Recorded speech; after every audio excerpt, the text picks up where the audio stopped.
ఏదైనా కూడా విజయం కాంగ్రెస్ పార్టీకి వస్తుంది. అదే fact check very clear okay right right Ramurthy garu Congress youth కోసం చేసినటువంటి ఏవైతే వాళ్ళు చెప్పిన హామీలు ఏవైతే ఉన్నాయో అవన్నీ కూడా నెరవేరుస్తాం కాబట్టి ఖచ్చితంగా యూత్ ఇప్పుడేంటి ఎప్పటి నుంచో గత దశాబ్దాల కాలం నుంచి కూడా మా వెంటే ఉన్నారు అని చెప్తూ ఉన్నారు. సో కేటీఆర్ ఏం చెప్తున్నారంటే ఎవరితో అయితే పెట్టుకోకూడదో వాళ్లతో పెట్టుకుంది, కొరివితో తలగొక్కున్నట్టు అయింది బీజేపీ పరిస్థితి.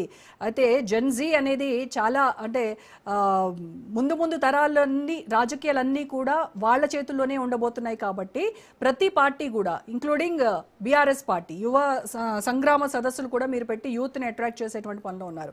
సో మరి మీరు యూత్ కి చెప్పేటువంటి మెసేజ్ ఏంటి? ఆ రుచేందో మాకు తెలుసా అండి.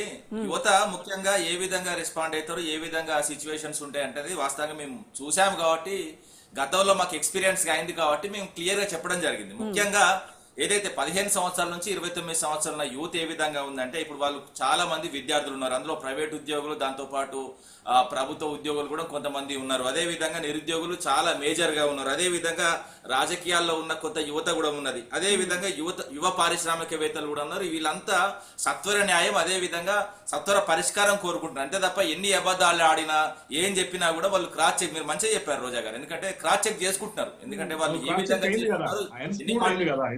కూడా క్రాస్ చెక్ అయింది కదా రామ్మూర్తి గారు. అదే క్రాస్ చెక్ ప్రూఫ్ అయిందని చెప్పాను కదా నేను ఇందాక. ఎన్నికేదైనా గెలుపు కాంగ్రెస్ వస్తుంది, అదే క్రాస్ చెక్, అదే ప్రూఫ్. మన గెలుపు మన బల్పు పెంచద్దని చెప్తున్నా. ఎందుకంటే మళ్ళీ కూడా చెప్తున్నా, ఏ గెలుపైనా బల్పు పెంచద్దు ఎవరికైనా, అది మాకైనా మీకైనా ఎవరికైనా. ఇప్పుడు మాట్లాడే ముందు హద్దులు ఉండాలి. దేనికైనా కూడా ఒక పరిష్కారం. యూత్ ఏం కోరుకుంటున్నారు, ఏం ఆలోచిస్తున్నారు, గది మాట్లాడుకుంటాం తప్ప గతంలో మీ ఎన్నికల్లో గెలిచినాం, ఈ ఎన్నికలు గెలిచిన తర్వాత యూత్ అంతా మాదిత్యం ఉన్నది. అదే విధంగా జంజీలు చేసిన ఉద్యమాన్ని కూడా మీ అకౌంట్ లో వేసుకోవద్దు. ముఖ్యంగా చెప్తున్నా, ఢిల్లీ జంతర్ మంతర్ లో జరిగిన విజయం, ముఖ్యంగా నీట్ సంబంధించిన 23-24 మంది విద్యార్థులు చనిపోయిన తర్వాత ఉద్యమం వచ్చిన తర్వాత ముఖ్యంగా ఏదైతే రాజకీయంగా జరిగిన అంశాలు, అదే విధంగా రాజకీయం కాపాడుకునే అంశాలు, అదే విధంగా విద్యాశాఖ మంత్రి ధర్మేంద్ర ప్రధాన్ రాజీనామా విషయంలో ఏ విధంగా ఢిల్లీ దిగి వచ్చింది. ఆ ఢిల్లీ దిగి రావడానికి కారణం ముఖ్యంగా జెన్జీలు మాత్రమే. మీ పార్టీ కాదు, మా పార్టీ కాదు, ఎవరి పార్టీ కాదు. ఇంకా కూడా పార్టీలకు మీరు పూసుకోకండి. ఏదో బట్టలకు దుమ్ము పూసుకొని అదే విధంగా ఇక్కడ గీరికపై గిట్లా చూపెట్టుకుంటా మొత్తం దేశవ్యాప్తంగా నమ్మడు. ఇక్కడ ఏదో చిన్నగా ఏదో గీరికపోయినట్టు చూసుకుంటా మొత్తం మాసిపోయిన బట్టలు వేసుకొని వెనకకెళ్ళి ఫోటో దిగి మొత్తం ఇలా మొత్తం ఫోటో పెట్టి మొత్తం దేశవ్యాప్తంగా తిప్పుకుంటే అర్థం చేసుకున్నాడు ఎవరు లేడు. అర్థం చేసుకున్నాడు ఎవరు లేడు. ఆగండి, చెప్పనివ్వండి. దాదాపు 45 మినిట్స్ పైగానే మాట్లాడతారండి. శ్రీనివాసరెడ్డి గారు ఒక్క నిమిషం ఆగండి. దేశంలో ఎంతమంది యువత ఉన్నది. ఆగండి శ్రీనివాసరెడ్డి గారు ఆగండి. మీరు మాట్లాడతారు. శ్రీనివాసరెడ్డి గారు ఓవర్లాప్ అవుతుంది. ఒక్క నిమిషం ఆగండి. ఒక్క నిమిషం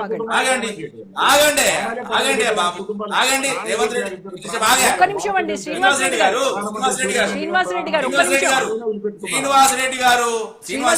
నిమిషం అన్నట్టు 18 సంవత్సరాలు. ఒక్క నిమిషం ఆగండి భయ్య, ఆగండి. జర ఓపిక ఉండాలి. మనిషికి చెప్పే దమ్మున్నప్పుడు వినే దమ్ము కూడా ఉండాలి. ఒక్క నిమిషం అండి. శ్రీనివాసరెడ్డి గారు ఎవడ బదలాడతాడు, మీరా బదలాడు. శ్రీనివాసరెడ్డి గారు మీరే ఇందాక చెప్పారు కదా, పాయింట్స్ రాసుకోండి అని చెప్పారు కదా. శ్రీనివాసరెడ్డి గారు పాయింట్స్ రాసుకోమని మీరే కదా చెప్పారు. రాసుకోండి అని మీరే మొత్తం గీతలు దాటితే ఆగండి బాబు. ఏం చెప్పలే ఇంకా ఆయన మాట్లాడండి. శ్రీనివాసరెడ్డి మీ గురించి మీ చిట్టదే ఇప్పలే. ఇంకా నీ చిట్ట ఇప్పితే ఆగండి, అప్పుడు మాట్లాడుతారు మధ్యలో ఆగండి. ఎందుకంటే ఇప్పుడు చెప్తా వినండి. దేశంలో 146 కోట్ల జనాభా ఉన్నదండి. సరే, జనాభా 146 కోట్ల జనాభాను పక్కకు పెడితే ముఖ్యంగా ఓట్లు 97.98 కోట్లు ఉన్నాయి. ఇందులో 25% అంటే దాదాపు 36.7 కోట్ల మంది యువత. ఇందులో ఓట్లు ఉన్న వాళ్ళు ఉన్నారు, ఓట్లు లేని వాళ్ళు ఉన్నారు. ఇందులో ఒక వాస్తవంగా 5-6 తీసేసినా కూడా దాదాపు 35 కోట్ల దాకా వాళ్ళే ఉంటారు. అంటే ఎంత మేజర్ గా వీళ్ళు ఎలక్షన్స్ ప్రభావితం చేస్తారో అర్థం చేసుకోవాలి. వచ్చే ఎన్నికలు గత ఎన్నికలు లాగా ఉండవు. ఎందుకంటే వీళ్ళు ఏం చెప్పినా నమ్ముతారు, మీరు ఏం చెప్పినా నడుస్తుంది. ఆఖరికి ఇంజనీర్లను పట్టుకొని మీకు ఫాములు నింపరాదు. అదే విధంగా మీరు క్రిమినల్ వేస్ట్ అని నడుస్తుంది అంటే నడవదు. ముఖ్యంగా వాళ్ళకి తెలుసు. ముఖ్యంగా తెలంగాణలో జరుగుతున్న అంశాలు కులంకుశంగా చూస్తున్నారు. ఏమి హామీలు ఇచ్చిళ్ళు, ఎంతవరకు చేస్తున్నారు, ఏ విధంగా నడుస్తుంది, ఏ విధంగా బదులాడుతున్నారు, ఏ విధంగా నోటిదులా ఉన్నది, ఇవన్నీ చూస్తున్నారు. ముఖ్యంగా ఓటు వేయడానికి ఇక 18 సంవత్సరాలు సంవత్సరాలు కాదు నేను అంటున్నా. రేవంత్ రెడ్డి 18 ఓటు వేయడానికి 18 సంవత్సరాలు ఉన్నప్పుడు 21 సంవత్సరాలు ఎమ్మెల్యే కాదు నేను అంటున్నా. మీకు మనవడ 6 సంవత్సరాలు తీసుకురండి ఇక.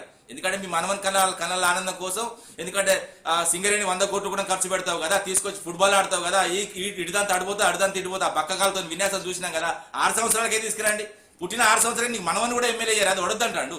నీ ఏం మాట్లాడతారని అడదాం దేనికి. రాజకీయాల్లో ఉన్నప్పుడు చెప్తా వినండి. రాజకీయాల్లో ఉన్నప్పుడు ఒక ముఖ్యమంత్రి స్థానంలో ఉన్నప్పుడు ఏది పడుతుంది మాట్లాడుతున్నాడు.